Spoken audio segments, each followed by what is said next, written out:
이번 신형의 경우에는 기존의 그런 기능들에다가 추가로 오프로드의 주행을 보조할 수 있는 전자기능들을 투입을 했습니다. 보시면 아시겠지만 조금 전까지 온로드는 물론이고 오프로드까지도 좀 대단히 험하게 달리고 왔으면 여러분들도 보셔서 느끼실 텐데요. 저희가 오늘 가져온 모터사이클은 스즈키의 대표 어드벤처 모터사이클 V-스트롬 1050D 소개해드리려고 합니다. 안녕하세요, 라이TV 송시장입니다.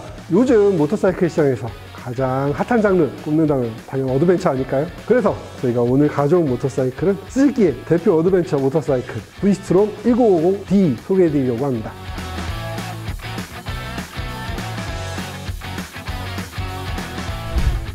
이 V-스트롬의 디자인은 과거 다카르 랠리에서 활약했던 스즈키 DRZ의 디자인을 이어받은 모델인데요. 그동안에는 이제 외형만을 좀 이어받은 모델이었다라고 한다면은 이번 신형에서는 좀 더 오프로드 성능을 강화시켜서 어느 정도 DRZ의 그런 모습을 닮아갈 수 있도록 이렇게 좀 변경이 이루어진 것이 특징인데요. 지금 차 상태를 보면 아시겠지만 저도 지금 막 이 모델을 타고 오프로드를 좀 달려보면서 테스트해보고 왔으니까요. 그 이야기도 함께 나눠보도록 하겠습니다.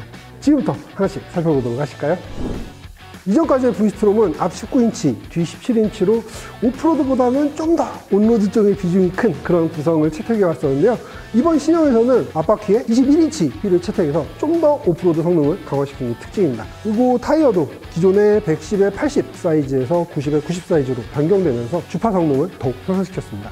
최근에 나오는 모터사이클들은 대부분 다양한 전자장비를 탑재하고 나오는 게 특징인데요. 이번 신형인 V-스트롬 1050D에서는 IMU 관성 측량 장치라고 하죠. 이걸 기반으로 해서 차량의 다양한 데이터를 수집해서 코너링 ABS나 오르막 제어, 내리막 제어, 구동력 제어 이런 다양한 기능들의 최적화된 기능을 발휘할 수 있도록 제공을 해왔는데요.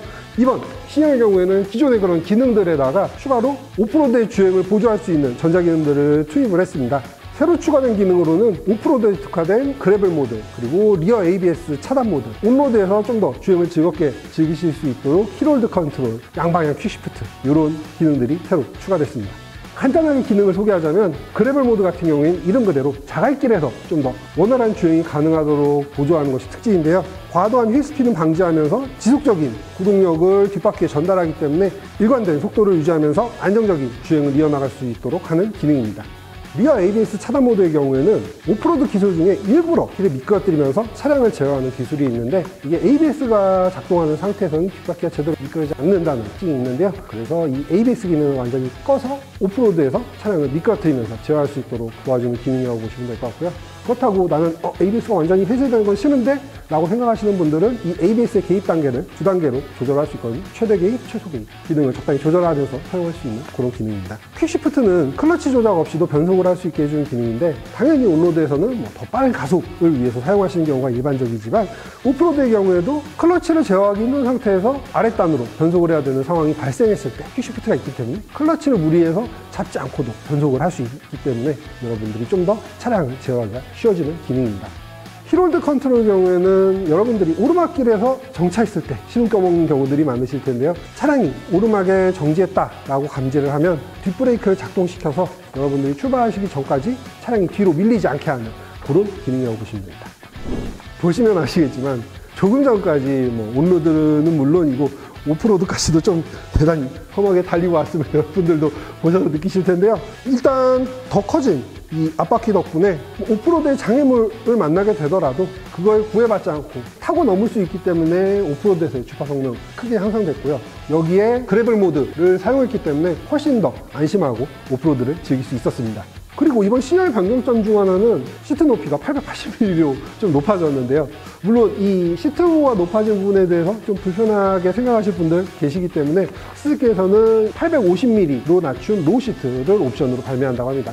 엔진에서는 그렇게 큰 변화가 있지는 않습니다. 다만 배기 밸브를 나트륨 중공 배기 밸브로 바꿔서 연소실 온도도 낮추고 이 배기 밸브 자체의 무게도 낮춰서 엔진의 효율성을 향상시켰는데요. 피스톤 역시 높은 강성 그리고 낮은 무게의 단조 피스톤이 적용됐기 때문에 이 부분을 통해서도 역시 엔진의 효율성이 향상됐다고 합니다. 사실 이런 부분들은 직접 체감하기에는 조금 어려운 부분이지만 파워트레인 쪽에서 체감할 수 있는 변경점 중에 하나로는 1단 기어비가 변경되었다는 점인데요. 일단 기어비가 변경됨으로써 실제 출발을 했을 때 좀 더 부드럽게 가속하는 느낌, 저속에서 제어하기가 훨씬 수월했다라는 이점이 있었는데요. 물론 그렇다고 얘가 마냥 부드럽기만 하냐? 그건 아니고요. 뭐 여러분들이 원하신다라고 하면은 언제든지 파워풀한 가속도 충분히 가능한 그런 성능을 갖추고 있는 모델입니다. 계기판에서도 변화가 있는데요. 기존에는 컬러 LCD 방식을 사용했던 것과 다르게 이번에는 최근 고사양 제품들에 두루 적용되고 있는 5인치 풀컬러 TFT 디스플레이가 적용이 됐습니다. 덕분에 속도나 기어 위치, 연료계 같은 차량의 주요 정보는 물론이고 차량의 전자기능들 제어, 주행모드, 트랙션 컨트롤, ABS 뭐 이런 기능들의 변경도 훨씬 수월하게 할 수 있게 됐다는 장점이 있습니다. 뿐만 아니라 주변의 밝기 변화에 대해서 자동으로 이 배경 색상이 뭐 흰색에서 검은색으로 변경이 되어서 주행을 하시면서 시인성이 나빠서 잘 안 보여요 하는 그런 불편함은 없으실 거라고 생각합니다. 근데 한 가지 아쉬운 점은 이렇게 TFT 풀컬러 디스플레이를 장착하면 일반적으로 이 스마트폰 연동을 통해서 뭐 다양한 인포테인먼트 기능을 사용할 수 있게 해주는 게 일반적인데 아쉽게도 신형 V스트롬에는 아직 적용되어 있지 않습니다. 스즈키에서 이 부분에 대해서 추후에 소프트웨어 업데이트로 사용할 수 있게 해주시면 좋지 않을까라는 생각을 했습니다. 그리고 이번 신형이 오프로드 성능이 강화됐지만 사실 이전 모델로도 오프로드를 즐기시는 분들은 분명히 계셨을 거거든요. 그런데 이전 모델로 오프로드를 즐기시려면 이 오프로드를 달릴 때 이 노면에서 튀어오르는 돌 이런 것들로 인해서 이 엔진 쪽의 손상을 방지할 수 있는 뭐 언더커버라고도 하고 아니면 벨리펜이라고 하는 이런 장비들이 필수적으로 부착되어 있어야만 산속에서 차량이 고장나는 최악의 사태를 방지할 수 있는데요. 아쉽게도 이전 모델에는 이 벨리펜이 옵션이었던 반면에 이번 시형에서는 이게 기본으로 적용이 됐기 때문에 사실 여러분들이 이 차량을 구입하셔서 바로 출고하신 다음에 오프로드로 끌고 가셔도 문제없이 주행하실 수 있을 만한 구성을 갖추고 있습니다. 이번 신형 V스트롬 1050D는 기존 모델보다 가격이 100만원 오른 1980만원으로 책정이 됐습니다. 이거에 대해서 좀 아쉬움을 느끼시는 분들도 분명 계시겠지만 사실 생각해보면 휠 크기가 늘어나고 다양한 전자기능들이 추가됐고 기존에는 옵션으로 판매되던 벨리펜이 기본 사양으로 적용됐다는 점까지 고려한다면 거의 이전과 동일한 수준으로 봐도 무방하지 않나 생각합니다. 물론 지금의 모습에서 만족하지 못하시는 분들은 옵션 장비들을 더 갖춰서 나만의 모터사이클을 만드시는 것도 충분히 가능합니다. 이번 신형을 통해 V스트롬은 더 이상 어설프게 흉내내는 모터사이클이 아닌 진정한 모험을 즐길 수 있는 어드벤처 모터사이클로 변모했습니다. 그동안 모험에 대해서 동경만 하고 있었다면 혹은 마음만큼은 정말 떠날 준비를 마쳤다면 신형 V스트롬과 함께 달려보시는 건 어떨까요? 다음에도 새로운 모터사이클과 함께 찾아뵙겠습니다. 지금까지 라이TV 송지현이었습니다. 감사합니다.